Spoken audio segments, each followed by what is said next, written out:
حضرت صلی اللہ علیہ وآلہ وسلم پر وحی کا ابتدائی دور اچھے سچے پاکیزہ خوابوں سے شروع ہوا۔ آپ خواب میں جو کچھ دیکھتے وہ صبح کی روشنی کی طرح صحیح اور سچا ثابت ہوتا۔ پھر من جانب قدرت آپ تنہائی پسند ہو گئے اور آپ نے غار حرا میں خلوت نشینی اختیار فرمائی اور کئی دن اور رات وہاں مسلسل عبادت اور یاد الہی و ذکر میں مشغول رہنے لگے۔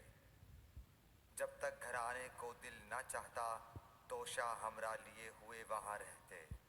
توشہ ختم ہونے پر ہی اہلیہ محترمہ حضرت خدیجہ رضی اللہ تعالی عنہا کے پاس تشریف لاتے اور کچھ توشہ ہمراہ لے کر پھر وہاں جا کر خلوت گزین ہو جاتے۔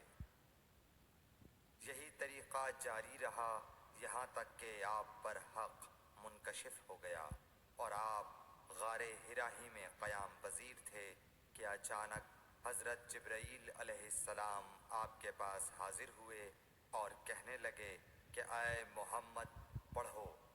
آپ فرماتے ہیں کہ میں نے کہا کہ میں پڑھنا نہیں جانتا۔ آپ صلی اللہ علیہ وسلم فرماتے ہیں کہ فرشتے نے مجھے پکڑ کر اتنے زور سے بھینچا کہ میری طاقت جواب دے گئی۔ پھر مجھے چھوڑ کر کہا پڑھو۔ میں نے پھر وہی جواب دیا کہ میں پڑھا ہوا نہیں ہوں۔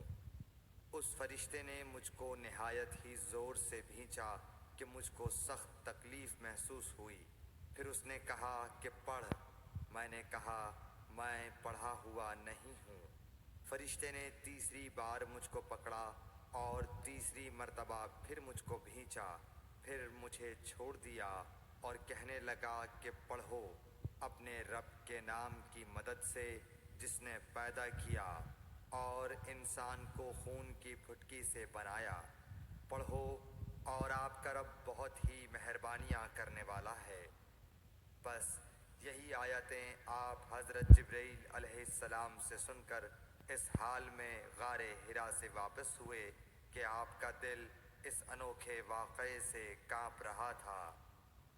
آپ حضرت خدیجہ کے ہاں تشریف لائے اور فرمایا کہ مجھے کمبل اوڑھا دو، مجھے کمبل اوڑھا دو۔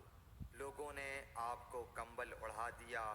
جب آپ کا ڈر جاتا رہا تو آپ نے اپنی زوجہ محترمہ حضرت خدیجہ رضی اللہ تعالی عنہا کو تفصیل کے ساتھ یہ واقعہ سنایا اور فرمانے لگے کہ مجھ کو اب اپنی جان کا خوف ہو گیا ہے۔ آپ کی اہلیہ محترمہ حضرت خدیجہ رضی اللہ تعالی عنہا نے آپ کی ڈھارس بندھائی اور کہا کہ آپ کا خیال صحیح نہیں ہے۔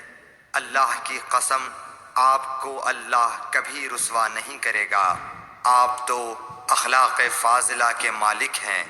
آپ تو کنبہ پرور ہیں، بے کسوں کا بوجھ اپنے سر پر رکھتے ہیں، مفلسوں کے لیے آپ کماتے ہیں، مہمان نوازی میں آپ بے مثال ہیں اور مشکل وقت میں آپ امر حق کا ساتھ دیتے ہیں۔ ایسے اوصاف حسنہ والا انسان یوں بے وقت ذلت و خواری کی موت نہیں پا سکتا۔ پھر مزید تسلی کے لیے حضرت خدیجہ رضی اللہ تعالی عنہا آپ کو ورقہ بن نوفل کے پاس لے گئیں جو ان کے چچا زاد بھائی تھے اور زمانہ جاہلیت میں نصرانی مذہب اختیار کر چکے تھے اور عبرانی زبان کے کاتب تھے۔ چنانچہ انجیل کو بھی حسب منشائے خداوندی عبرانی زبان میں لکھا کرتے تھے۔ انجیل سریانی زبان میں نازل ہوئی تھی، پھر اس کا ترجمہ عبرانی زبان میں ہوا۔ ورقہ اسی کو لکھتے تھے۔ وہ بہت بوڑھے ہو گئے تھے، یہاں تک کہ ان کی بینائی بھی رخصت ہو چکی تھی۔ حضرت خدیجہ رضی اللہ تعالی عنہا نے ان کے سامنے آپ کے حالات بیان کیے اور کہا کہ اے چچا زاد بھائی، اپنے بھتیجے محمد صلی اللہ علیہ وسلم کی زبانی ذرا ان کی کیفیت سن لیجئے۔ وہ بولے کہ بھتیجے آپ نے جو کچھ دیکھا ہے اس کی تفصیل سناؤ۔ چنانچہ آپ صلی اللہ علیہ وآلہ وسلم نے از اول تا آخر پورا واقعہ سنایا، جسے سن کر ورقہ بے اختیار ہو کر بول اٹھے کہ یہ تو وہی ناموس معزز رازدان فرشتہ ہے جسے اللہ نے حضرت موسیٰ علیہ السلام پر وحی دے کر بھیجا تھا۔ کاش میں آپ کے اس عہد نبوت کے شروع ہونے پر جواں عمر ہوتا، کاش میں اس وقت تک زندہ رہتا جب کہ آپ کی قوم آپ کو اس شہر سے نکال دے گی۔ رسول کریم صلی اللہ علیہ وآلہ وسلم نے یہ سن کر تعجب سے پوچھا کہ کیا وہ لوگ مجھ کو نکال دیں گے، حالانکہ میں تو ان میں صادق و امین و مقبول ہوں؟